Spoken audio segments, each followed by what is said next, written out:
Que el amor y la paz de Cristo sean vuestros corazones. Espero que cada día estén buscando más de la presencia del Espíritu Santo y tratando de llenarse de Él, porque los momentos son críticos y las situaciones que vienen hacia la iglesia y hacia el mundo entero son bien complicados y tenemos que estar prácticamente bien amarrados, bien agarrados del brazo derecho de nuestro Padre Celestial y estar ahí arropado con esa presencia. Espero que estés buscándolo, pero buscándolo de corazón, no de boca como muchos que dicen que aman a Dios, que quieren a Dios, que buscan a Dios, pero es solamente por hablar. Muchas personas no viven lo que predican. Sin más preámbulo, puedes abrir tu Biblia en Apocalipsis capítulo 2, versículo del 1 al 5. Y la palabra de Elohim se lee en el nombre del Padre, del Hijo y del Espíritu Santo.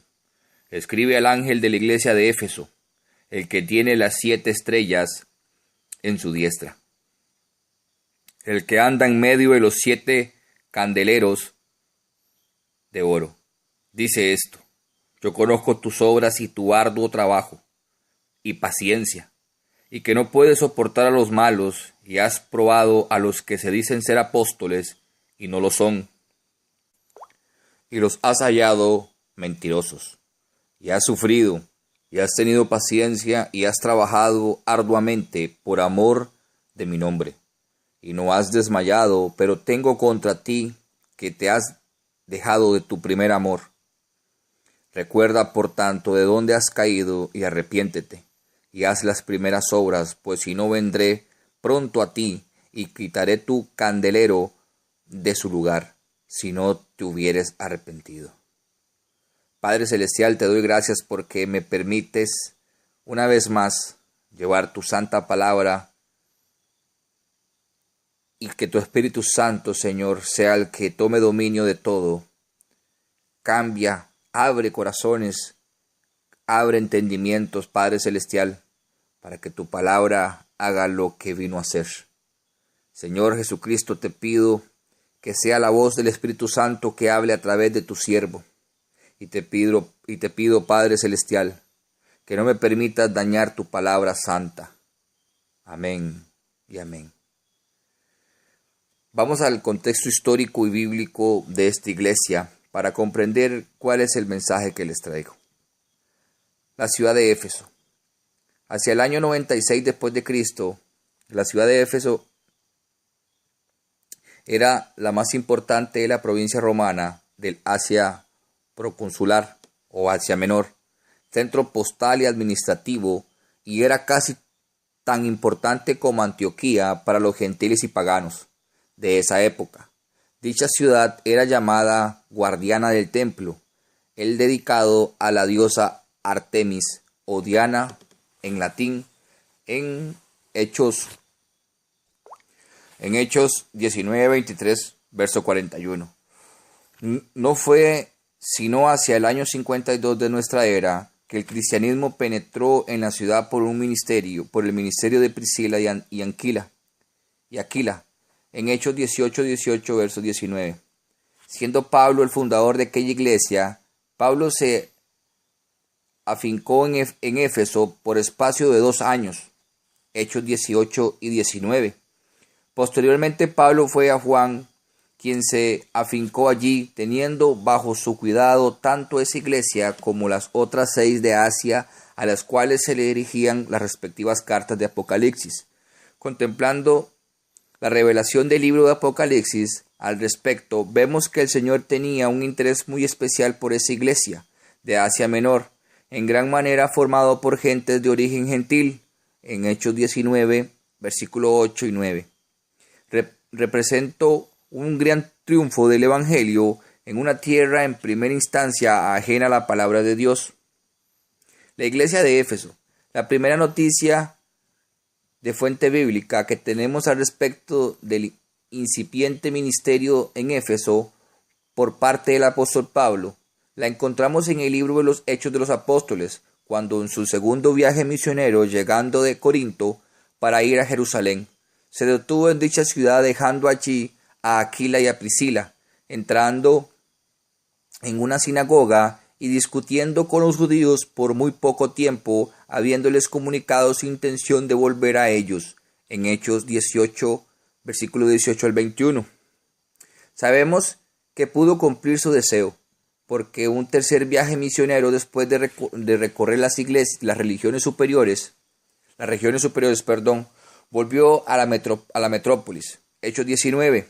Allí tuvo una experiencia de poder del Evangelio, de las cuales fueron testigos muchos por más de 2 años. A partir de Éfeso, todos los que habitaban en Asia, judíos griegos, oyeron la palabra del Señor Jesús, en Hechos 19:10, y acompañando la exposición sencilla y auténtica de la palabra de Dios, hacía milagros extraordinarios por mano de Pablo, de tal manera que aún se llevaban a los enfermos los paños o delantales de su cuerpo, y las enfermedades se iban de ellos, y los espíritus malos salían. En Hechos 19, versículo 11 y 12.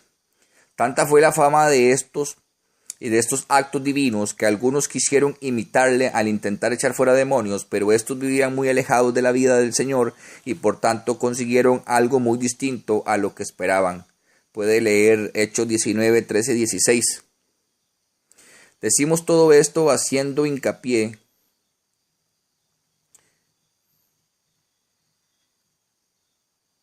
en el hecho de los creyentes en Efesio. A la raíz de todas estas cosas fueron testigos, sin igual a las mismas conocieron a primera mano no solo el amor, sino también el poder de Dios, en Hechos 19:7.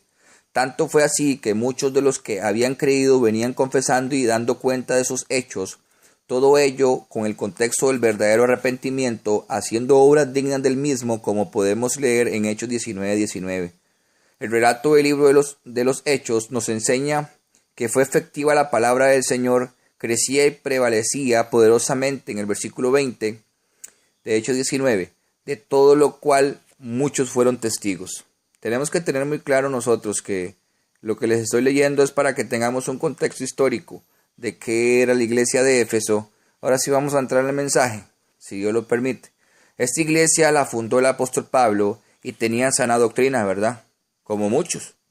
Pero Dios la vio que estaba caída y la amonestó bien feo en el libro de Revelación o Apocalipsis por letra del apóstol Juan. Muchos podrán decir en este momento, yo me comparo con esa iglesia, porque esa iglesia tenía muchos dones, tenía muchas cosas lindas. Pero vea qué importante lo que leemos en este pasaje de Apocalipsis, donde el Señor le dice a la iglesia de Éfeso, yo conozco tus obras, tu arduo trabajo, tu paciencia, que no puedes soportar a los malos. Has probado a los que se dicen ser apóstoles y no lo son. Has sufrido, has tenido paciencia, has trabajado arduamente y no has desmayado. Vea lo que le dice todas esas características. Mire qué características tan más impresionantes de esta iglesia y de muchos creyentes que tal vez puedan estar escuchando este pequeño estudio. Dirán, yo hago esto, yo hago aquello, yo hago lo otro. El Señor mismo reconoce todas estas virtudes tan especiales. Yo creo que cualquier ministro o pastor estaría contentísimo, mas sin embargo el Señor le hace un reclamo muy poderoso, pero tengo contra ti que has dejado tu primer amor. Mire qué importante lo que menciona. Primero halaga todo lo bueno que tenía, pero luego le dice, por esto que ahora haces, has dejado lo primero que hacías. Y luego le dice, en Apocalipsis 2:5, recuerda por tanto de dónde has caído, y arrepiéntete, y haz las primeras obras, pues si no vendré pronto a ti, y quitaré tu candelero de su lugar. Sabemos muy claro que esa palabra de candelero, esa palabra quiere decir el Espíritu Santo, la presencia del Dios viviente. El poder estamos hablando que el candelero es la menorá, es el poder del Espíritu Santo, los 7 Espíritus de Dios, o en otras palabras, la plenitud de Dios.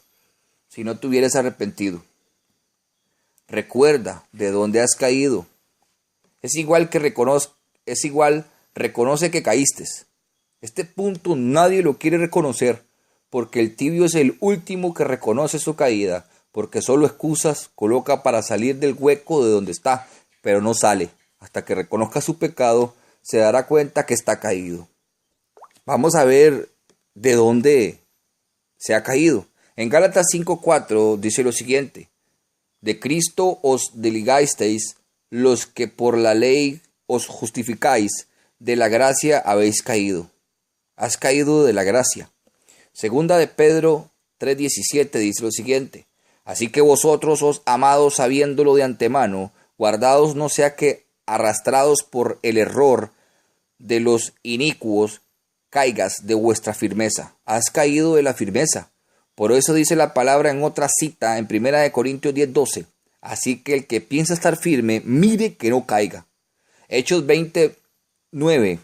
Y un joven llamado Eótico, que estaba sentado en la ventana, rendido de un sueño profundo, por cuanto Pablo disertaba largamente, vencido del sueño, cayó del tercer piso abajo y fue levantado muerto. Has caído del aposento alto, o sea, de la enseñanza apostólica. Te has salido del fundamento. En Hechos 1:25, para que tome la parte de este ministerio y apostolado de que cayó Judas, pues transgresión para irse a su propio lugar. Has caído del ministerio también. En Amós 5:2, cayó la Virgen de Israel y no podrá levantarse ya más. Fue dejada sobre su tierra, no hay quien la levante. Has caído de tu virginidad. En otras palabras, has fornicado con el mundo. En otras palabras, estás lleno de miel y está lleno de levadura. Ten mucho cuidado, de ahí estás cayendo. En Oseas 4:14, no castigaré a vuestras hijas cuando forniquen, ni a vuestras nueras cuando adulteren, porque ellos mismos se van con rameras y con las malas mujeres sacrifican. Por lo tanto, el pueblo sin entendimiento caerá. Has caído por falta de entendimiento. Has caído por falta de conocimiento. Te he mencionado en los momentos que lo que habla en qué has caído. Y si has caído en alguno de estos puntos, espero que todos los estés apuntando para que los estudies con más tranquilidad y le pidas al Espíritu Santo que te lo muestre, que te lo diga en qué has caído. Has caído en el entendimiento por falta de arrepentimiento. ¿De qué tiene que arrepentirse? Le habla en la segunda parte, dice que cayó, pero ahora tiene que arrepentirse. ¿De qué tiene que arrepentirse? En Hebreos 6:1 dice lo siguiente: por tanto, dejando las enseñanzas elementales acerca de Cristo, avancemos hacia la madurez, no echando otra vez el fundamento del arrepentimiento de obras muertas y de la fe hacia Dios de obras muertas. En otras palabras, está escuchando otras doctrinas, en otras palabras, está fundamentándose en otras religiones, sino en la que ya había sido fundamentada y había sido cimentada y estaba creciendo espiritualmente, pero sus oídos escucharon otras voces de maestros falsos o de falsos ministros que están vestidos como ladrones, como falsos profetas, como la Biblia lo describe, o falsos maestros. Entonces, ¿de dónde se cayeron? ¿Por qué? Por estar escuchando obras muertas. En Apocalipsis 2:21, le he dado tiempo para arrepentirse, y no quiere arrepentirse de su inmoralidad. ¿A dónde tiene que arrepentirse? De lo inmoral. Si has cometido pecado, si lo has callado, si has hecho algo delante de Dios, pero de espalda de los hombres, y crees que estás en el bien porque los demás no saben, estás equivocado, porque esa mortandad que tienes en cualquier momento te pones hediondo. Entonces tenés que arrepentirte de tu inmoralidad. En Marcos 1:4 dice: Juan el Bautista apareció en el desierto predicando el bautismo del arrepentimiento para el perdón de pecados. En otras palabras, tenés que arrepentirte de tus pecados. En Hechos 8:22, por tanto, arrepiéntete de esta tu maldad y ruega al Señor que, si es posible, se te dé perdón e intento de tu corazón. Tenés que pedir perdón. Tenés que arrepentirte de tu maldad también.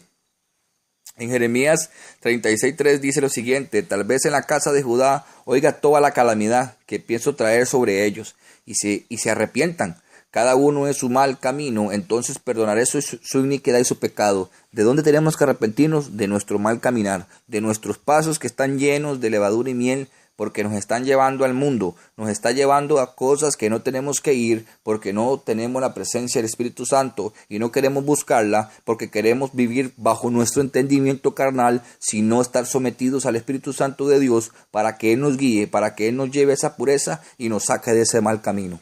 En 2 Corintios 12:21, temo que cuando os visite de nuevo, mi Dios, mi humilde delante de vosotros, y yo tenga que llorar por muchos que han pecado en el pasado y no se han arrepentido de la impureza, inmoralidad y sensualidad de que han practicado. Hay que arrepentirnos de la impureza, de la inmoralidad, de la sensualidad, de muchas cosas que están en el mundo, porque nosotros no somos de aquí, compréndalo, somos pasajeros nada más, pero para dar luz, no para llenarnos de inmundicia. Tengan mucho cuidado por el amor de Cristo, en eso tienen que arrepentirse. En Apocalipsis 9:21, y no se arrepintieron de sus homicidios, ni de sus hechicerías, ni de su inmoralidad, de sus robos, de homicidios, hechicerías, inmoralidades, de fornicaciones y robos. Qué duro ahí va. Las primeras obras. 4 cosas que deben hacer esta iglesia, pero la última es la culminación de la acción. Hacer las primeras obras. Veamos algunos significados. Primeras. En el Gestrón 4413, proctos. En el primero, en tiempo, lugar, orden o importancia, noble, primero, primeramente, principal, influyente y mejor. Lo primero en tiempo, lugar, orden e importancia, principal y mejor. Miren lo que son las primeras obras y ahora veamos las obras. Veamos algunos significados de la palabra obra. En Apocalipsis 20:11-12, y vi un gran trono blanco y aquel que estaba sentado, en cuya presencia oyeron la tierra y el cielo, y no se halló lugar para ellos. Y vi a los muertos grandes y pequeños de pie delante del trono, y los libros fueron abiertos, y otros libros fue abierto, que el libro de la vida y de los muertos. Fueron juzgados por estaba escrito en los libros según sus obras. Significado. Obras. El Gestrón 2041. Ergón. El trabajo como un esfuerzo o ocupación por la implicación de un acto, en lo que cualquiera o esté ocupado en una tarea. En Romanos 8:12-13, así que hermanos, somos deudores no a la carne para vivir conforme a la carne, porque si vivís conforme a la carne habéis de morir, pero si por el Espíritu habéis morir las obras de la carne, viviréis. Obras. Gestrón 4234, praxis. Práctica, es decir, un acto por extensión o una función o modo de actuar. En 2 de Tesalonicenses 2:9, inicuo cuyo advenimiento es obra de Satanás, con gran poder y señales y prodigios mentirosos. Obras. Gestrón 1753, energía. Funcionamiento, trabajo activo o operativo. Santiago 3:16, porque donde hay celos y contiendas, ahí hay perturbación y toda obra perversa. Obra. En Gestrón 4229, pragma, lo que se ha hecho, un hecho cumplido, lo que ya es, lo que ya se hizo o ya existe. 4 tipos de obras les mencioné. La obra ergón, un acto. La obra praxis, una función. La obra energía, activo. Y la obra pragma, lo que ya se hizo. ¿A qué tipo de obra se refiere la Escritura al decir haz las primeras obras? Pues vamos a ver en este estudio las primeras obras a las que debemos regresar o iniciemos o reiniciar para algunos. Este grupo de primeras obras las dividí en 2. Veamos el primer grupo. En Mateo 5:23-24, por tanto, si traes tu ofrenda al altar y allí te recuerdas de que tu hermano tiene algo contra ti, deja allí tu ofrenda delante del altar y anda, reconcíliate primero con tu hermano y entonces ve y representa tu ofrenda. La primera obra es reconciliarse. Ponga mucha atención y si quiere los apunta para que los estudie con mucha más atención y con mucho más cuidado y que Dios lo lleve a toda verdad y que el Espíritu Santo lo redarguya de pecados si está cometiendo alguno de estos errores, para que se salga de ahí, porque los momentos son críticos y Jesucristo en cualquier momento viene, y que no nos agarre y que no nos sorprenda, porque si nos agarra sorprendidos y si no estamos en la mano de Él, estamos mal, ¿verdad? Entonces tenemos que retenerlo muy claro. La primera obra es la reconciliación. La reconciliación es muy importante y debemos volver a esta primera obra. En Mateo 7:5. Hipócrita, saca primero la viga de tu propio ojo y entonces verás bien para sacar la paja de tu hermano. Otra primera obra es sacar la viga del ojo propio para hacer las cosas no hipócritamente. En Mateo 22, 37, 38 dice lo siguiente: Jesús le dijo, amarás al Señor tu Dios con todo tu corazón, con toda tu alma y con toda tu mente. Este es el primer gran mandamiento. Otra primera obra es el amor a Dios con todo el corazón y alma y mente.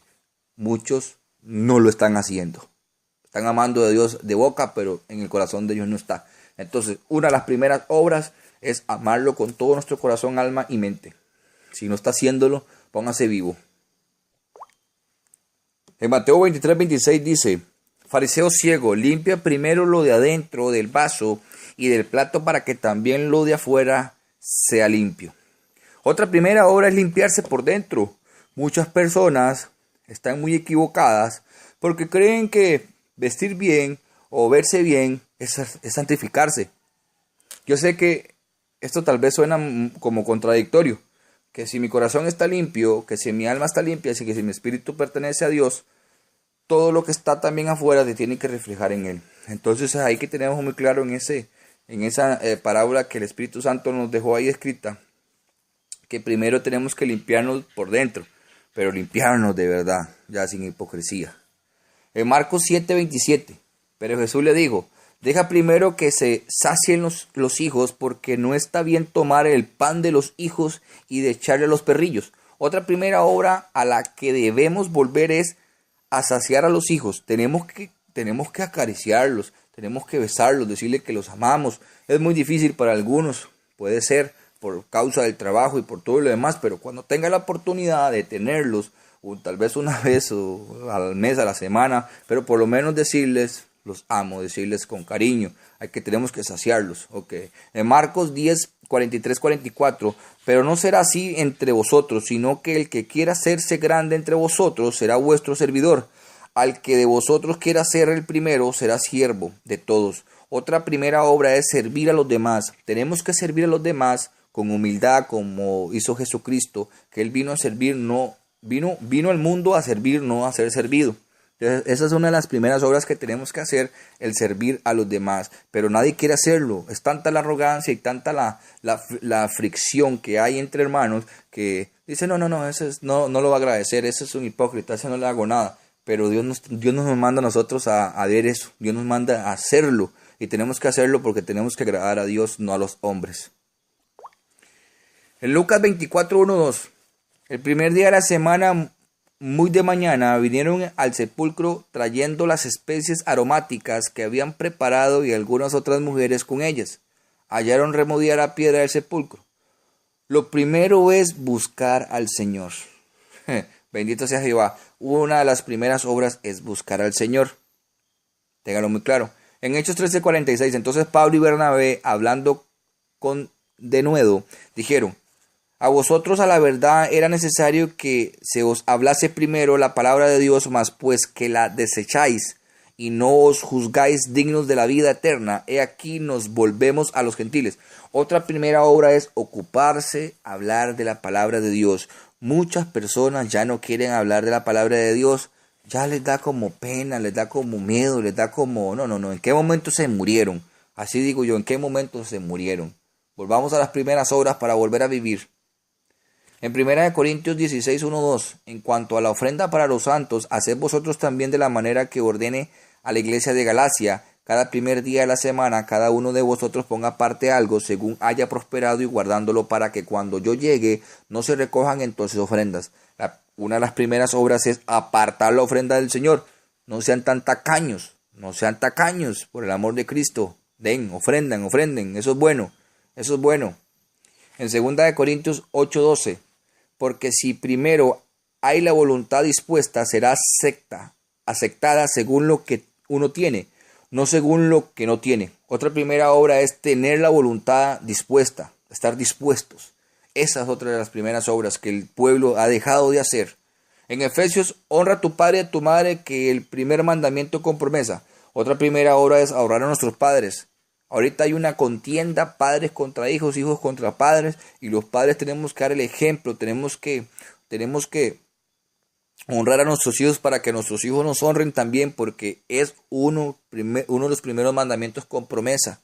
Vamos, todas estas obras son lindas para caminar en rectitud al trono de la gracia, pero tengamos muy en claro, lo más seguro que todo eso lo hacían en la iglesia de Éfeso, pero lo que ella y nosotros en la actualidad dejamos de hacer por causa de tanto falso maestro que al consagrarse a Dios le llaman religiosidad para que las personas dejen de hacer las primeras obras, son las siguientes, escuche bien o ponga mucha atención, porque si usted no las practica puede estar alejado de su poder y de su amor de nuestro Padre Celestial, como los hermanos en Éfeso, una iglesia que fue fundada por el apóstol Pablo y Dios después la amonesta muy amargamente por el apóstol Juan duramente,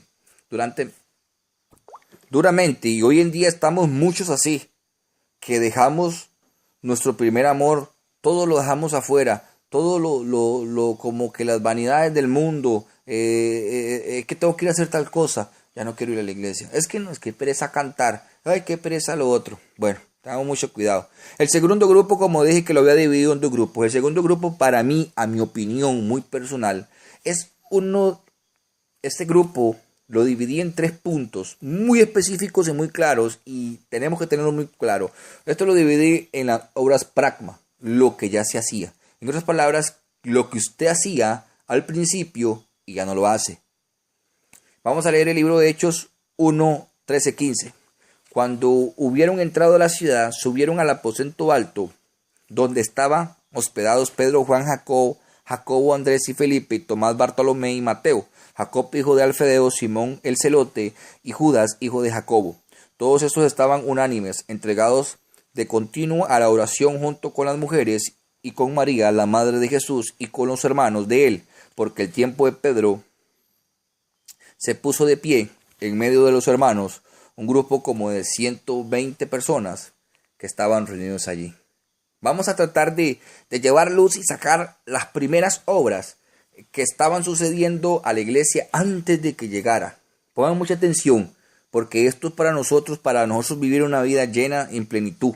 Pero si antes lo hacíamos o lo comprendíamos y lo dejamos de hacer, vuélvalo a hacer, porque no sé cuándo se murió. En Hechos 2 dice lo siguiente: cuando se cumplió plenamente el día de Pentecostés, estaban todos unánimes, juntos, en el mismo sitio, y de repente vino un estruendo en el cielo como de un viento vehemente que venía con ímpetu, el cual llenó toda la casa donde estaban sentados, y se les aparecieron lenguas repartidas como de fuego, que se asentó sobre cada uno de ellos, y fueron todos llenos del Espíritu Santo, y comenzaron a hablar otras lenguas como el Espíritu Santo se las dase a hablar. Aleluya.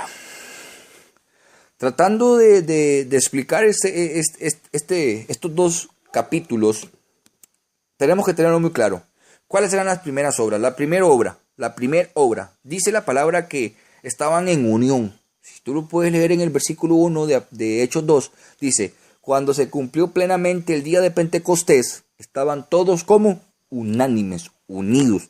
La unión entre hermanos es el amor de Dios que está en nosotros, que nosotros lo reflejamos, y ya dejamos de hacer si no lo hacemos, dejamos de hacer una de las primeras obras, que es la unión, que es la estabilidad. La unión es el amor entre los hermanos, tener amor en Cristo. Esa es la unión que representa Hechos 2:1. Dice la palabra en Hebreos 12:14: buscad la paz con todos y la santidad, sin la cual nadie verá al Señor. Mirad bien de que nadie deje de alcanzar la gracia de Dios, de que ninguna raíz de amargura brotando cause dificultades, por ella muchos sean contaminados. Vea qué bonito este capítulo, estos 2 versículos, que solamente la gente o muchos ministros dicen: sin santidad nadie verá al Señor, pero le quitamos la parte esencial que dice: buscar la paz con todos. buscar la paz con todos. Y dicen en Hechos 2, de las primeras obras, dice, estaban todos unánimes. Pero muchos ministros dicen, no, allá no puede ir usted. Pero si somos del mismo espíritu, por el amor de Dios, ¿qué es lo que está pasando? Que creció una raíz de amargura, como dice la palabra, porque no leen el verso 15. Pongamos mucha atención. Entonces, la unión entre hermanos es el amor de Dios en nosotros, y si no lo reflejamos, ya dejamos de hacer una de las primeras obras. El mandamiento de amar. En primera de Juan 3:11, Dios manda que nos amemos unos a otros. Y el versículo 23 mandó dos cosas: que creamos en el nombre de su Hijo, Jesucristo, ya que nos amemos unos a otros, pues ya que creímos, debemos también amar. Dios nos dio este amor y luego nos dio el mandamiento de amarnos unos a los otros. Esto es usar el amor que Dios puso en nosotros, debemos aplicarlo según su naturaleza y nunca debemos apagarlo ni herirlo. Esa es la unión entre hermanos, bendito sea Jehová. En 1 Juan 4, 7, 8 dice lo siguiente, dice que debemos amarnos unos a otros, porque el amor de Dios, todo el que ama ha nacido de Dios, pero quienes no aman no han conocido a Dios, porque Dios es amor. Nosotros no teníamos amor, pero ahora tenemos amor, un amor que proviene de Dios. Dios derrama su amor en todo aquel a quien engendra. Bendito sea Jehová. Asegúrese que haya nacido de nuevo, para que tenga ese amor y tenga unidad. Y si lo ha dejado, pídale perdón a Dios, que Dios vuelva a derramar ese amor entre usted. Aquellos que nacieron de Dios han recibido la vida del propio Dios, pues que Dios es amor. Aquellos que Él engendra reciben este amor. La vida que recibimos de Dios está llena de amor. Lo extraño que sería que no nos amemos los unos a los otros. Entonces quiere decir que ya no hay amor. Entonces Dios deposita en el cristiano una vida de amor sobre la base de dicha vida del mandamiento: amados los unos a los otros, unión, unánimes, como estaba el grupo antes de llegar el bautismo del Espíritu Santo. Estaban todos unánimes, todos se amaban, tenían una misma concordancia porque tenían amor. Entonces aquí estamos como perros y gatos, aquí estamos como desconocidos, aquí estamos mal, sinceramente estamos mal, porque tenemos que amarnos, tenemos que querernos, tenemos que tener unión, bendito sea Dios. Dios primero deposita su amor en nosotros y luego nos dice que nos amemos. Primero nos da una vida de amor y luego el mandamiento de amar. Tengan mucho cuidado. Incline nuestra cabeza en decir gracias. Danos Dios, porque sus hijos se aman los unos a nosotros. Si yo no amo a mi hermano, estoy mal. Aquel que no ama a los hermanos, vea lo que dice en 1 Juan 2, 9, 11. Dice que el amor que un hombre tiene para con los hermanos determina si el cristiano, ponga mucha atención, esto le va a caer duro, le va a caer, pero quién sabe dónde va, de campo, y pídale perdón a Dios. Vuelvo a escuchar, 1 Juan 2, 9, 11, dice que el Señor dice que el amor que un hombre tiene para con los hermanos determina si el cristiano se ha apartado de las tinieblas. Aleluya. Si alguien lo aborrece a usted a sabiendas de que es cristiano y el otro es cristiano, esto comprueba que aquella persona, lo lamento, no es cristiana. Ponga mucha atención. Si un cristiano lo aborrece a usted, esa persona no es cristiana. Si de 5 hermanos aman a 4 y aborrecen a uno de ellos en el corazón, esto prueba que esa persona no es un hermano. Debemos darnos cuenta de que no amamos a un hermano porque es agradable, sino exclusivamente porque es hermano. Este pasaje leemos: el que aborrece a su hermano está en tinieblas y anda en tinieblas. Es decir, la Biblia elimina la posibilidad de que una persona pueda aborrecer a su hermano. Está eliminada. Puede andar en tinieblas, pero no puede aborrecerlo. Compréndalo. Si usted aborrece a su hermano, usted está mal. Mejor búsquelo y pídale perdón a Dios, porque si no le han explicado esta parte de la unidad, esta parte de las primeras obras, esta parte esencial que es el amor, la unidad, la comprensión, el amor, la ternura, de todo lo supera, todo lo tiene, todo lo perdona. Si no se le han explicado bien y se le han metido en su corazón, yo quiero que lo escuche. Retrocédalo y lo vuelve a escuchar si gusta, porque esto es primordial. Si usted aborrece a alguien que usted sabe que es su hermano, debe decir: Señor, no estoy andando en luz, estoy en tinieblas, y ando en tinieblas. Ponga mucha atención, pídale perdón a Dios mejor.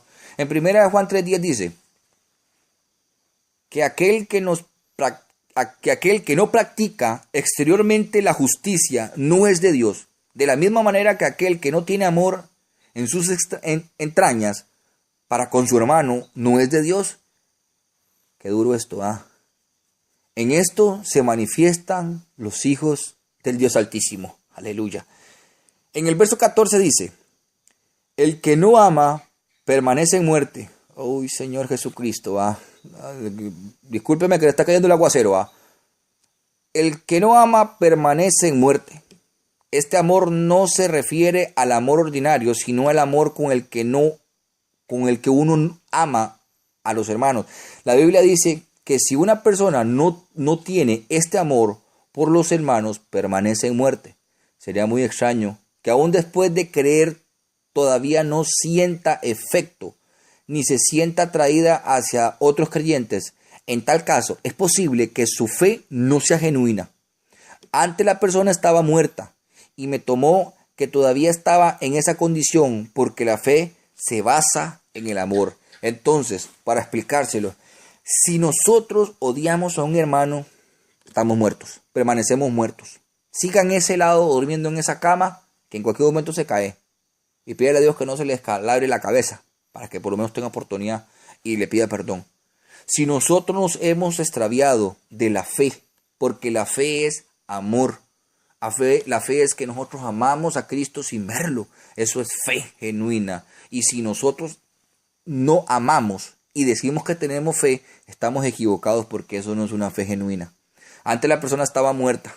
Tengan mucho cuidado con este tema porque esto es complicado. En el versículo 15 dice: no podemos concebir que alguien pueda matar después de haber creído en el Señor. La Biblia nos dice que aborrecer al hermano equivale a cometer homicidio. Una persona que tiene vida eterna jamás podría aborrecer a su hermano. Eso quiere decir que si esa persona aborreció a su hermano, la Biblia me dice a mí que si yo aborrezco a mi hermano, lo estoy matando o estoy cometiendo homicidio porque no le estoy compartiendo el amor, no le estoy dando lo que recibí de gracia, no le estoy dando la vida a él, entonces lo estoy matando porque lo aborrezco, porque ya sí lo estoy matando literariamente para que comprendan. ¿Por qué? Porque no le hablo que hay una salvación, que es Cristo. No le hablo que hay un amor, que es Cristo, porque no se refleja en mí. Entonces lo estoy matando, estoy incumpliendo el segundo gran mandamiento. Amarás a tu prójimo como a ti mismo. Entonces, ¿qué estoy haciendo? Yo ando en tinieblas.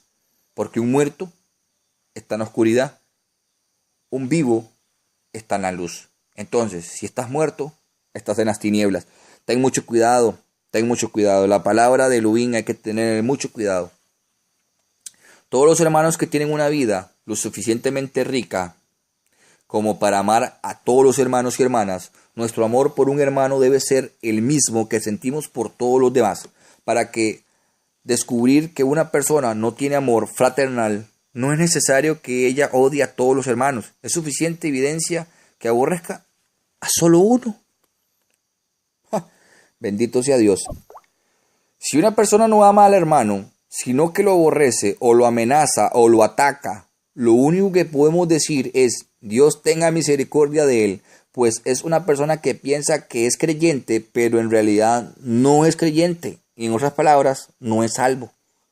Si usted aborrece a su hermano, esto prueba que usted no es del Señor.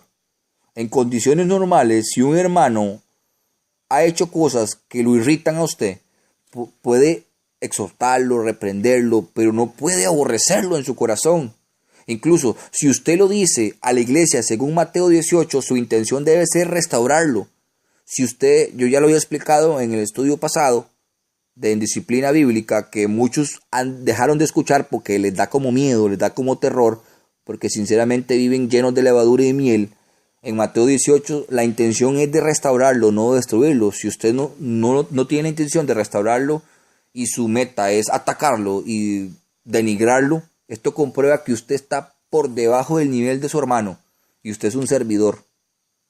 Cuando el mensajero joven trajo a David la noticia de la muerte de Saúl, un rey que lo aborrecía. David rasgó sus vestiduras, se lamentó, lloró, ayunó hasta la noche. En 2 de Samuel 1, 11 al 12, cuando alguien comunica a David que Absalón, su rebelde hijo, había muerto, David se conmovió aún más en 2 de Samuel 18:33. Y bueno, el que ha leído la Biblia sabe quién era Absalón. David tuvo que pelear las batallas, tuvo que juzgar y tuvo que condenar, pero no pudo contener las lágrimas cuando supo que Saúl y Absalón habían muerto. Pongan mucha atención. Si una persona solo puede juzgar y condenar, pero no tiene lágrimas ni tristeza, esto demuestra que no sabe nada del amor fraternal. Si alguien reprende a su hermano con el único propósito de agraviarlo, tal persona no tiene amor, sino rencor. Aborrecer a los hermanos equivale a matarlos. Pon atención. Este es un asunto muy serio, pero yo no voy a juzgar a personas que no conocen la doctrina. Yo no voy a juzgar a personas que tal vez desconocen el tema, pero las personas que están escuchando este estudio y conocen este tema, el punto número 1 de la unidad, que la unidad es la representación del amor de Dios en nosotros, que tenemos que tener unión, tenemos que tener amor para todos. Eso quiere decir que tenemos que estar unidos, la paz en todo, la paz con todos, no aborrecerlos, hay que restaurarlos. Yo comprendo que si esa persona ya conoce la doctrina y se está cayendo el fundamento, pídale perdón a Dios porque está perdido, va para la condenación. Si lo toca la muerte en este momento y usted no le ha pedido perdón a Dios, póngale pausa a esto si usted está en esto y vaya a pídale perdón a Dios. Usted no sabe en qué momento viene la muerte, nosotros no sabemos, nos toca la muerte y Dios no nos da oportunidad, porque ya tal vez nos dio muchas, y tal vez le está dando esta última oportunidad a usted para que viva el amor de Dios verdadero, para que se meta en las aguas del Espíritu, lo lleve y lo cambie, y usted vaya inmediatamente y le pida perdón a su hermano. Hágalo, los tiempos son cortos, Cristo en cualquier momento viene. Muy delicado este punto, pero sigamos. En 1 de Juan 4, 20-21, Juan nos muestra que amar a los hermanos equivale a amar a Dios. Quien no ama a su hermano, a quien ve, no puede amar a Dios, a quien no ve. Debemos amar a nuestros hermanos si profesamos amar a Dios. Debemos tener mucho cuidado con no hacer nada que ofenda al amor. No debemos ofender a los hermanos en lo más mínimo. No debemos hacer a un lado el afecto fraternal. Dios puso este amor en nosotros para que lo usemos sirviendo y ayudando a los hermanos. Debemos permitir que este amor fraternal crezca y se fortalezca. ¿Cómo se fortalece? Buscando cada día más de la presencia de Él, buscándolo en espíritu y en verdad, para que Él nos llene a nosotros y ese amor fraternal, esa llama que Él colocó cuando llenó nuestro vaso de su presencia, siga encendida. En 1 Juan 3:17, el amor de Dios no mora en una persona que cierre sus entrañas a los hermanos. Uno puede engañarse a sí mismo diciendo, yo amo a este hermano, pero si amo a Dios, nuestra relación con los hermanos es el resultado de nuestra relación con Dios. Si rechazamos a nuestros hermanos, el amor de Dios no está en nosotros. Y si está así, vea, tiene oportunidad ahorita. Tiene oportunidad. ¿Cómo podemos amar a nuestros hermanos? En 1 Juan 3:16. ¿Qué significa amar a los hermanos? Juan lo explica. No sabemos qué es el amor hasta que vemos que el Señor puso su vida por nosotros. Amar a los hermanos es estar dispuesto a negarnos a nosotros mismos para servir y perfeccionar a los demás.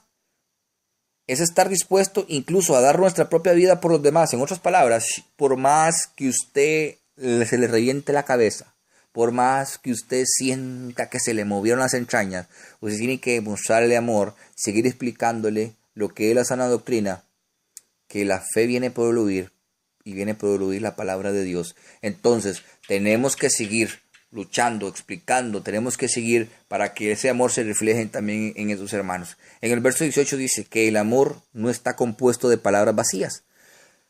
Es la manifestación en hechos y en verdad. En 1 Juan 4, 10, 12 nos muestra que nuestro amor hacia Dios y nuestro amor para con los demás no pueden separar. No se pueden separar. Dios ha puesto hoy muchos hermanos frente a nosotros para que pongamos en práctica el amor que tenemos para con Dios. Es vanidad limitarnos a hablar de amor. Nuestro amor por Dios debe expresarse en nuestro amor por los hermanos. Si yo no le tengo amor a mi hermano, lo lamento. Yo no puedo decir que amo a Dios. Y si dice que lo ama, se está engañando solo. 1 Juan 5, 2, 3. Si amamos a Dios, debemos guardar sus mandamientos. Por ejemplo, los mandamientos de Dios dicen que debemos ser bautizados por inmersión. Pero muchos hijos de Dios tienen diferentes puntos de vista al respecto. Ellos dicen, si usted me ama, no se debe bautizar por inmersión, porque esto me hiere. Esto nos pone en un dilema. Nosotros no podemos decir que amamos a los hijos de Dios si no guardamos los mandamientos de Dios. Si nosotros tenemos que obedecer los mandamientos de Dios por temor a los que otros hermanos se ofendan, no avanzaremos nosotros nunca. Guarda todos los mandamientos de Dios. Es la única manera de dirigir a los hijos de Dios en el camino de la obediencia. Tenemos que nosotros primero obedecer a Dios para poder colocar amor entre los demás. Debemos obedecer a Dios, pero debemos hacerlo con la humildad, no ofender al amor. Si debe hacer algo, hágalo, pero nunca haga nada que ofenda al amor. Debemos mantener una actitud amable, incluso cuando haya diferencias de opiniones entre hermanos. Debemos seguir siendo amables. Debemos estar llenos de amor cuando le digamos a nuestros hermanos, mi hermano, estás equivocado, o muéstrame tu fundamento. Entonces, para que quede claro, la primera obra es la unión. La unión es la representación del amor de Dios en nosotros, para que nosotros amemos a nuestros prójimos, para que nosotros amemos a nuestros hermanos. Así que cualquier ministro que esté escuchando esto, es palabra de Dios, vaya y doble rodillas y que Dios se la confirme, que si usted no ama a su hermano, si usted no ama a su amigo pastor, o si usted no ama a su amigo el evangelista, si usted no ama a su amigo el maestro, si usted no ama a su amigo el enviado, si usted no ama a su amigo el profeta, usted no ama a Dios. Entonces tiene que tener mucho cuidado con esto. Cuando ustedes mismos le niegan a la Grey que puedan ir a otra iglesia, que ustedes mismos le niegan a la Grey que no pueden ir a otra denominación, pero que sabemos que estamos con la misma doctrina y sabemos que somos de la sana doctrina y estamos esperando a nuestro Padre Celestial. Tenemos que tener mucho cuidado esto, los que enseñamos. Tenemos que tener mucho cuidado las personas que están delante de los púlpitos y ministrando algo que Dios se los dio en sus manos y tienen que devolvérselo, porque en cualquier momento todos seremos llamados a dar cuentas. La segunda gran obra. Vamos a ver la segunda gran obra. La segunda gran obra es la oración. Muchos ya no oran como antes, que se levantaban en las madrugadas a buscar el rostro de Dios y solo dicen que oran cuando tienen problemas, pero eso es la causa de muerte. La oración que Dios quiere que usted haga, pongan mucha atención, y vuelva a vivir, pero vamos a ver por qué ya no quieres orar, o se cansó de esperar la respuesta a las oraciones y se alejó de la segunda orden o de las primeras obras. Dice la palabra que estaban todos unánimes como en ruego y oración. En el libro de Hechos 2, versículo 1 al 2. Dice, estaban todos unánimes en ruego y oración. La primera hora, las primeras obras, ¿cuáles fueron? La unión. La segunda obra de esta división de dos, la segunda obra, ¿cuál es? La oración. Estaban todos unánimes en ruego y oración. Ahora sí, es muy natural sentir esa separación de Dios cuando las personas se vuelven a Dios para hablarle de algo, para pedirle algo, que es lo que usualmente sucede. Primero comienzan diciendo, Dios, realmente necesito tu ayuda con este problema. Luego hay una pausa seguida por ello. Yo sé que no soy una persona perfecta, que a la verdad no tengo el derecho de pedirte esto. Existe una conciencia de pecado personal y de error. Pongan mucha atención. Y ellos saben que Dios está consciente de esto también. Hay una sensación de que a quien trato de engañar, eso es lo que uno piensa, a quien trato de engañar, mejor, y aquí me derropo, pero va con un sistema mal. Lo que ellos no saben es cómo pueden recibir el perdón de Dios por todo el pecado en sus vidas y a comenzar una relación con Dios de tal manera que Él los escuche Esta es la base para que Dios conteste a tus oraciones. Primero, debes comenzar una relación con Él. Pon mucha atención que te voy a arreglar la base. Podríamos entender este tema de la siguiente forma. Orar es comunicarse con Dios y toda comunicación implica considerar de la otra parte su marco social e individual para que el mensaje se interprete como se quiere. El lenguaje de Dios no es diferente. Es necesario que la oración se ajuste a su pensamiento y sus prioridades. El Espíritu nos revela esto, pero algunos no tienen el Espíritu Santo. Hay que tener mucho cuidado en esto. Ok, los puntos a seguir son esto. Mateo 6, 5, 8. Cuando se usan vanas repeticiones o para ser vistos por los demás. Tenemos que tener mucho cuidado en este punto. Cuando se ora con el corazón altivo. En Lucas 18, 9, 14. Espero que los apunten. Cuando no se tiene la intención de hacer la voluntad de Dios. Santiago 4, 3. Cuando se tiene pecado en el corazón. Primera de Pedro 3, 12. Cuando no se ora con fe. Marcos 11, 24. Nosotros tenemos que tenerlo muy claro. La voluntad de Dios es responder claramente a tus peticiones. En Hebreos 4, 16. Él siempre quiere estar ahí, ayudándonos. Dios responde claramente a tus peticiones. A veces hay que esperar mucho tiempo, pero por nada de esto es un atraso. Dios responde a cada uno en diferentes formas. Él sabe lo que tú necesitas y cuándo tiene que dártelo. Lo importante es que abandones todo lo que te separa de Él. No pretendas cambiar nada con tus propios esfuerzos. Solo en Dios hay una ayuda para nosotros. Debes ir a Él tal como eres, dispuesto a hacer lo que te pida, cuando comprendas más plenamente del amor de Dios. Cuando tu mente esté concentrada en Cristo, sabrás que la oración no es cosa de unos instantes, sino el transcurso de toda tu vida. Dios quiere estar en tu oración todo el tiempo. El pueblo siempre tiene que crecer en esto, siempre.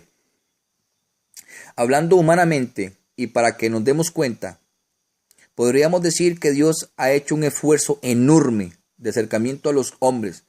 Ha hablado con nosotros especialmente a través del Verbo, nuestro Padre Celestial, Cristo, que se hizo hombre para hacernos cargo. Es como si Dios hubiera recorrido una distancia enorme hasta llegar a cerca de cada uno, pero como que no ha querido dar el último paso, sino que ese lo tenemos que dar nosotros, poniendo de nuestra parte en nuestro esfuerzo tan pequeño de querer mirar y hablar con Él.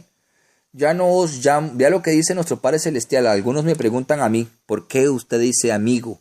¿Por qué usted no dice hermano? No, yo no digo que decir hermano sea malo. Yo no digo que decir varón no sea malo. Yo no digo eso, pero muchos me preguntan a mí que por qué yo digo amigo. Escuche lo que dice la palabra del Eterno.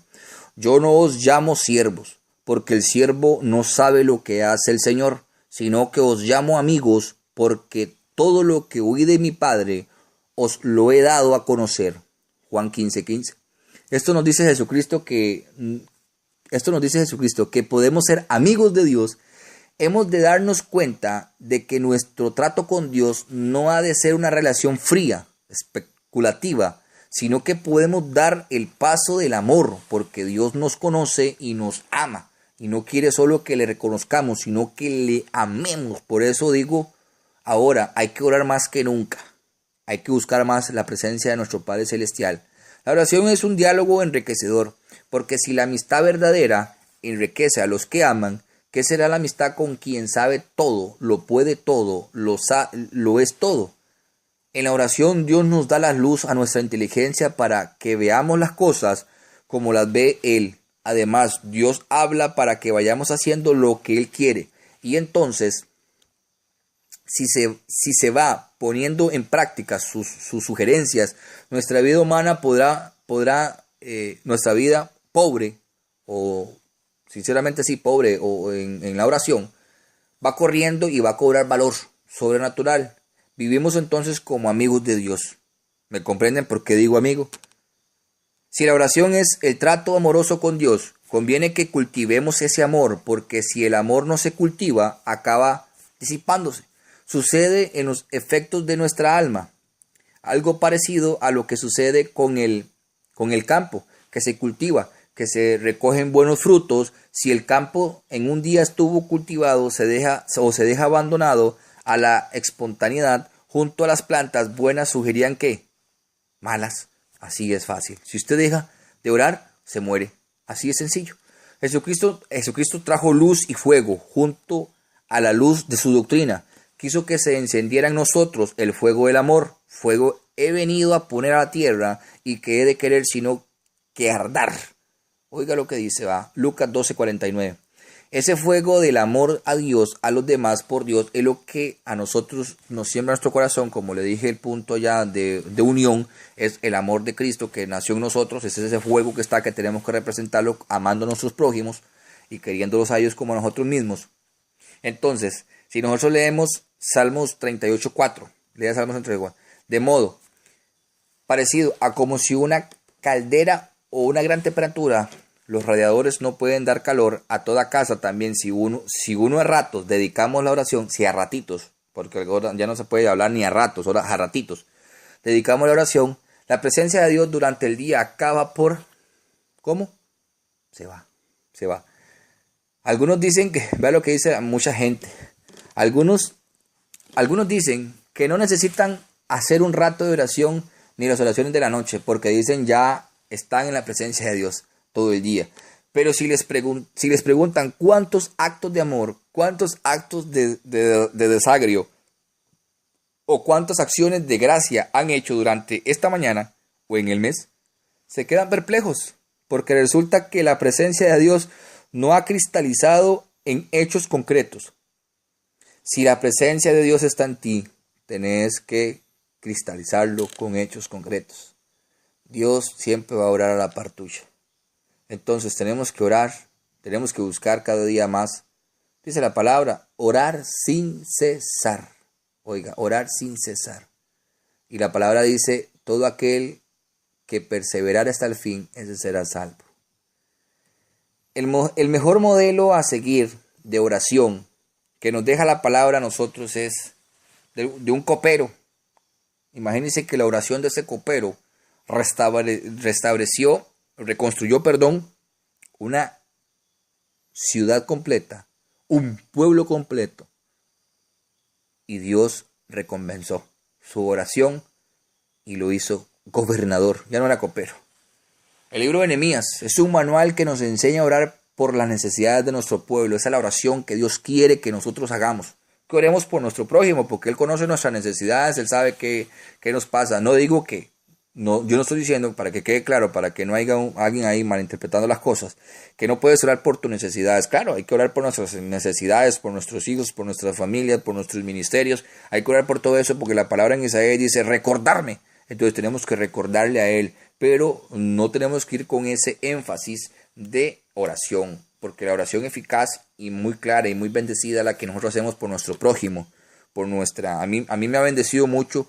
Si ustedes superan las miles de personas, los miles de mensajes que me entran a mí diariamente en el lado del Messenger de oración, a mí me bendice, pero a lo máximo me bendice, gracias a Dios, porque toda oración que yo haga por el prójimo, toda oración que yo haga por una aflicción o consejo que dé bíblicamente, porque también están haciendo esas preguntas, gracias a Dios, que Dios me utiliza en eso. Entonces para mí eso es una bendición grande, y así mismo les indico, si tienen cualquier petición de oración, de sanación, de restauración matrimonial, de cualquier situación de que sus hijos se hayan ido porque el enemigo se los llevó, con mucho gusto no duden en pedirme la oración, que mientras Dios me tenga con vida y me mantenga en este lugar luchando para que cada uno de nosotros conozcamos la sana doctrina y la verdadera enseñanza de nuestro Padre Celestial, aquí voy a estar, no lo duden. ¿Qué se necesita para que seamos tocados a orar por nuestro pueblo? Simplemente saber que está pasando alguna necesidad. Vea lo que lindo, cuando nuestro prójimo está pasando una necesidad, es solamente saberlo. En Nehemías 1:4, la palabra de Nehemías, hijo de Acalías, ahí lo van a leer ustedes con más calma. Sabemos muy claro que él ofrenda ahí. Analizamos la oración de Nehemías, presentando la atención o la actitud que tuvo hacia Dios, hacia su pueblo, o a sí mismo. En otras palabras, Dios va a analizar nuestra actitud frente a los problemas que tenga nuestro prójimo, y Dios verá y medirá y nos prosperará fuera de nosotros si nosotros estamos haciéndolo de todo corazón. Entonces vamos a analizar y les voy a arreglar unos puntos precisos de lo que es la oración correcta. Dice, ¿qué tenemos que hacer primero cuando vemos las necesidades? En Nehemías 4:1, ayuné y oré delante de Dios de los cielos. Lo primero es volcarnos a Dios en ayuno y oración. Es una implementación poderosa si tú colocas uno de los grandes mandamientos de Dios, que es el ayunar, porque solamente así pueden desaparecerse las tinieblas, derretirse los yugos del diablo y que se echa todo fuera de demonio, ¿verdad? Pero vamos a hacer el ayuno que Dios quiere, ¿verdad? No por cochinadas, sino es por ese ayuno que Dios lo prometió, entonces Dios lo cumple. Ahí lo tenemos muy claro, oración y ayuno es el primer punto. Punto número 2, el modelo de oración. En Nehemías 1:5-7. Ahí lo puede leer usted con más calma. En el versículo 5 dice lo siguiente: tenemos que reconocer la grandeza de Dios. Se lo voy a dividir en puntos. Te ruego, oh Dios de los cielos, fuerte, grande y temible. Ahí reconoció la grandeza de Dios en el verso 5. En el verso 5 dice, reconocer que Dios es fiel a su pacto, que guarda el pacto, dice la palabra.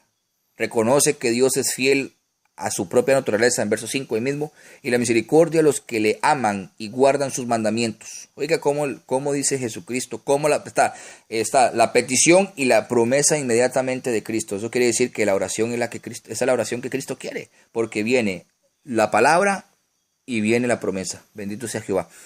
Dice, pedirle a Dios que esté atento a su oído y abierto sus ojos para escuchar nuestras oraciones, reconociendo que Dios es fiel a su promesa. En el verso 6. Esté ahora atento tu oído, abierto tus ojos para oír la oración de tu siervo. Aleluya. Punto 5. Interceder por nuestros hermanos, reconociendo que Dios responde las oraciones de sus hijos. En el verso 6. ¿Qué hago ahora delante de ti, día y noche? Oiga, ese hombre oraba sin cesar, oraba día y noche. No era que oraba 5 minutos, 10 minutos y ya estaba roncando. Oraba sin cesar, oraba día y noche. Bendito sea Jehová, por los hijos de Israel, tus siervos. Confesar los pecados de tu pueblo y por los propios. Oiga, él mismo confesó los de él y confesó los del pueblo. En el verso 6. Y confieso los pecados de los hijos de Israel y hemos cometido contra ti. Y yo y la casa de mi padre hemos pecado. Él se metió también en los pecados. Entonces él confesó los pecados del pueblo y también confesó los de él. ¿Cómo debe ser nuestra actitud hacia nuestro pecado? Confesemos que todos hemos pecado en el verso 6. Confesamos que nosotros mismos hemos pecado. En el verso 6 también dice, confesemos que hemos distorsionado, actuando inecuadamente en nuestra vida. En el verso 7. Confesar que hemos violado la ley divina. En el verso 7. Punto 3. Examinemos nuestra actitud hacia el plan divino. En Nehemías 1:8-10, ahí está. El plan divino incluye el castigo por el pecado en el verso 8. El plan divino incluye la oferta de reconciliación en el verso 9 y 10. Dios promete algo grande a su pueblo, Israel. En ese momento estamos hablando aquí, para no sacar la Biblia fuera de contexto, está hablando de Israel. Pero estoy agarrando el modelo en sí, no la oración a quién fue, es la oración a quién va dirigida. Entonces, el mismo Nehemías le oró a Dios, yo también le oro a Dios, usted también le ora a Dios. Entonces estoy agarrándolo para no sacarlo fuera de contexto, para entenderlo bien. Nehemías, la oración que hizo fue por el pueblo de Israel, pero él se la dirigió a Dios. Yo no la estoy haciendo por el pueblo de Israel, yo la estoy haciendo por mi prójimo, que es mi pueblo, y la estoy haciendo al mismo Dios. Entonces, para que no salga uno ahí diciendo, es que está sacando la Biblia fuera de contexto. Bueno. En 2 Corintios 5, 17, 20, de modo que si alguno está en Cristo, nueva criatura es. Las cosas viejas pasaron, y aquí todas son hechas nuevas. Y todo lo que proviene de Dios, que nos reconcilia consigo a sí mismo por Cristo, y nos dio el ministerio de la reconciliación, que Dios estaba en Cristo reconciliado consigo al mundo, no tomándoles en cuenta a los hombres sus pecados. Y no nos encargó a nosotros la palabra de la reconciliación. Así que somos embajadores en el nombre de Cristo, como si Dios regoce por medio de nosotros. Os rogamos en el nombre de Cristo, reconciliados con Dios al que no conoció pecado, por nosotros lo hizo pecado, para que nosotros fuésemos hechos justicia de Dios en él. Bendito sea Jehová. En el punto número 4 que se encuentra en la oración de Nehemías, en Nehemías 1:11, examinamos nuestra actitud hacia nuestras peticiones. En el verso 10, nuestras peticiones tienen que ser basadas en una buena relación o ser familiar con Dios. Nuestras peticiones tienen que estar basadas en nuestro respeto a la reverencia de Dios, en el verso 11. Entonces, Jesús también nos enseñó cómo orar en la oración modelo en Lucas 11:1-4. Tanto Nehemías como Jesús nos enseñó que nuestra oración tiene que, punto número 1, tomar en cuenta nuestra revelación para Dios. Punto número 2, confesar el pecado nuestro y el de nuestro pueblo.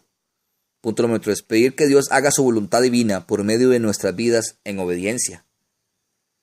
Bendito sea Jehová. La parte fundamental de la segunda obra, entonces hallamos que era la poderosa oración, ¿verdad? El que quiera hablar con Dios, que siga orando. Y la primera es la unión, que la unión es tipificado como el amor de Jesucristo. La tercera obra más importante de todas. Ponga mucha atención. Esta es la tercera obra más importante de todas. La voy a hacer corta. Voy a tratar de explicarla en corto paso para que no se haga tan largo y no se duerman escuchándolo y no gasten saldo, eso no importa. Es para una buena obra y ustedes van a crecer espiritualmente. Yo sé que este mensaje que a muchos va a cambiar. La tercera obra más importante es que tenemos que mencionar hoy, que muchos ministros no creen o por lo mismo andan fracasados y toman todo espíritu y que llega a la iglesia. Desgraciadamente es así. Ya ni predican ni enseñan al pueblo tampoco. Ese es el otro problema grandísimo. Por lo mismo el pueblo no tiene discernimiento y anda medio dormido. Bueno, la tercera gran obra, dice la palabra en Hechos 2, que fueron llenos del Espíritu. Aleluya. Es el bautismo del Espíritu Santo de Dios. ¿Qué es el bautismo del Espíritu Santo y fuego? ¿Cuáles son las señales que se manifiestan al ser bautizado por el Espíritu? ¿Qué debo hacer para recibir esta bendición? Pongan mucha atención a estos puntos. El bautismo del Espíritu Santo y fuego, porque hay muchas personas dentro del pueblo de Dios que no conocen sobre esta gran bendición y no la han recibido. Mi deseo y es mi anhelo es que todos los que sean revestidos del poder de lo alto, como lo fueron todos los discípulos de Jesús en Hechos 2, por la misericordia de Jehová Jesucristo y el Espíritu Santo. Vamos a analizar con el poder de la palabra de Dios varios puntos claves para entender el pasaje de Hechos 2, donde están las primeras obras, que nos menciona Apocalipsis. El bautismo del Espíritu Santo y fuego y su significado. ¿Qué diferencia hay entre tener el Espíritu Santo y ser bautizado en el Espíritu Santo y fuego? Ponga mucha atención para que no se enrede y no se complique más. Y si no lo tiene, búsquelo, llénese de él. ¿Cuáles son las señales que se manifiestan a ser bautizado en el Espíritu Santo? Oiga, vea qué bonito, escúchelo. ¿Cuáles son las señales que se manifiestan al ser bautizado por el Espíritu Santo? ¿Para qué se necesita el bautismo en la vida del creyente? ¿Qué le impide al creyente recibir el bautizo del Espíritu Santo? El hablar en lenguas, ¿qué significa? ¿Y para qué es? Mi testimonio del bautismo en el Espíritu. Bendito sea Jehová, santo y poderoso, Rey de reyes y Señor de señores. El bautismo del Espíritu Santo. La palabra bautizo viene de la palabra griega baptizo, que significa inmersión. Si le llevamos al término bautizo en el Espíritu Santo, es la inmersión o inmersión bajo el poder del Espíritu Santo. Estar llenos del Espíritu Santo no es lo mismo que estar bajo el poder del Espíritu Santo. Podemos leer la palabra de Dios en Lucas 4:1. Dice: Jesús, lleno del Espíritu Santo, volvió al Jordán y fue llevado por el Espíritu al desierto.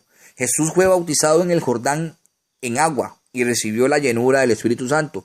Pero ahora noten, el regreso de Jesús después de pasar las tentaciones en el desierto, Lucas 4:14, y Jesús volvió en el poder del Espíritu Santo a Galilea. Aleluya. Primero, cristianos, Bautizados en el Espíritu Santo y fuego, en Hechos 2:1, cuando llegó el día de Pentecostés, eso es lo que estamos hablando, las primeras obras, las primeras obras que nos habla nosotros Apocalipsis, para que nosotros volvamos ahí de nuevo, porque muchos no conocen, muchos no lo quieren, y si ya lo recibieron, bueno, están apagados, están caídos, se alejaron del primer amor. Y de repente vino del cielo un estruendo como en viento recio y sopló y todos fueron llenos. Bendito sea Jehová. Ahí lo tenemos muy claro. El ministerio de Dios aquí en la tierra es quien bautiza en agua, pero Jesús mismo el que bautizó en el Espíritu Santo y fuego. Esta es la complicación que muchos tienen y no lo quieren entender. En Lucas 3:16 respondió Juan diciendo a todos: yo a la verdad os bautizo en agua, pero viene uno más poderoso que yo, de quien yo no soy digno de desatar la correa de su calzado. Él os bautizará en Espíritu Santo y fuego. Marcos 1:8, yo la verdad os bautizo con agua, pero él os bautizará con Espíritu Santo. Bendito sea Jehová. Pero Jesús mismo le recuerda las palabras a Juan el Bautista en Hechos 1:5, a sus discípulos. ¿Qué diferencia hay entre tener el Espíritu Santo y ser bautizado en Espíritu Santo y fuego? La diferencia es que no han recibido la promesa del Padre, como los dijo a sus discípulos en Hechos 1:4. Les mandó que no se fueren de Jerusalén, sino que esperasen la promesa del Padre. Por eso muchos le llamaban revestimiento de poder de Dios. Es un vestido más fuerte sobre el otro vestido y nos ayuda a tener un ministerio sobrenatural. Forma parte de la armadura de Dios en Efesios 6:10. Por lo demás, hermanos míos, fortaleceos en el Señor y en el poder de su fuerza, vestidos de toda la armadura de Dios para que podáis estar firmes contra las acechanzas del diablo. ¿Vio? Es un revestimiento. Pedro está predicando de Cristo a Cornelio y su gente. Cuando repentinamente cayó el Espíritu Santo sobre él, todos ellos, incluidos los gentiles, ellos también habían recibido su bautizo en el Espíritu, tal como los apóstoles en Pentecostés, porque hablaban en lenguas. La señal que siempre acompaña en pleno bautizo del Espíritu Santo y fuego es la señal de hablar en lenguas. Pero ya ahora nadie las quiere predicar porque no las creen. Bendito sea Jehová. Los discípulos, como se había que había caído el Espíritu Santo sobre ellos o sobre las personas en Hechos 10:44, porque las oían hablar ¿en qué? En lenguas, glorificando a Dios. Hechos 10:46, note, no es lo mismo hablar en lenguas en pleno bautizo que quedarse con el don de lenguas. Muchos han tenido esta experiencia, pero no le quedan el hablar en lenguas. Ponga mucha atención, porque ese es un don que Dios le da a quien Él place, en 1 Corintios 12:10. Tal vez usted está, voy a parafasearlo, usted está orando y está lleno del Espíritu Santo y usted viene y le cayó el don de lenguas.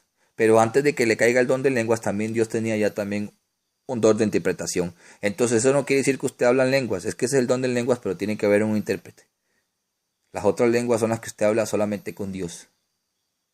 Ese es el bautizo del Espíritu Santo. El don de lenguas es para la iglesia, para identificación, para rectificación o para señal de profecía, pero tiene que haber un intérprete. Pero eso se llama don de lenguas. Entiéndalo, retrocédalo y vuélvalo a escuchar.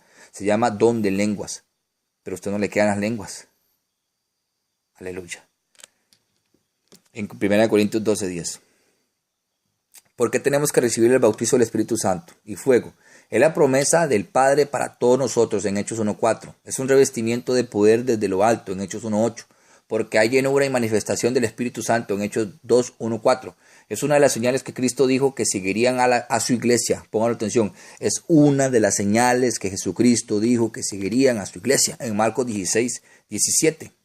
Es una promesa que testifica a los apóstoles para que las demás personas lo reciban también en Hechos 2:33, en Hechos 19:1-6 y en Hechos 11:15.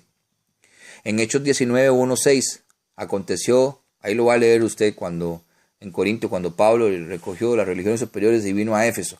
Ahí usted lo va a leer más claro, por eso no se preocupe. ¿Qué le impide? Vamos aquí a lo esencial. ¿Qué le impide al creyente recibir el bautizo del Espíritu Santo? Básicamente nada. Nada le impide al creyente nacido de nuevo. Pongan atención, al creyente nacido de nuevo, no se le olvide esto, recibir el bautizo del Espíritu Santo. Debería ser el paso subsiguiente a la conversión, la le convertiría a un poderoso testigo de Cristo, al mismo tiempo será fortalecido para vivir en santidad de la vida cristiana, pero hay algunas cosas que impiden que el creyente reciba, como le dije, nacer de nuevo. La incredulidad. El que no cree la palabra de Dios está frito, está como el huevo, o cuidado que está peor que el huevo.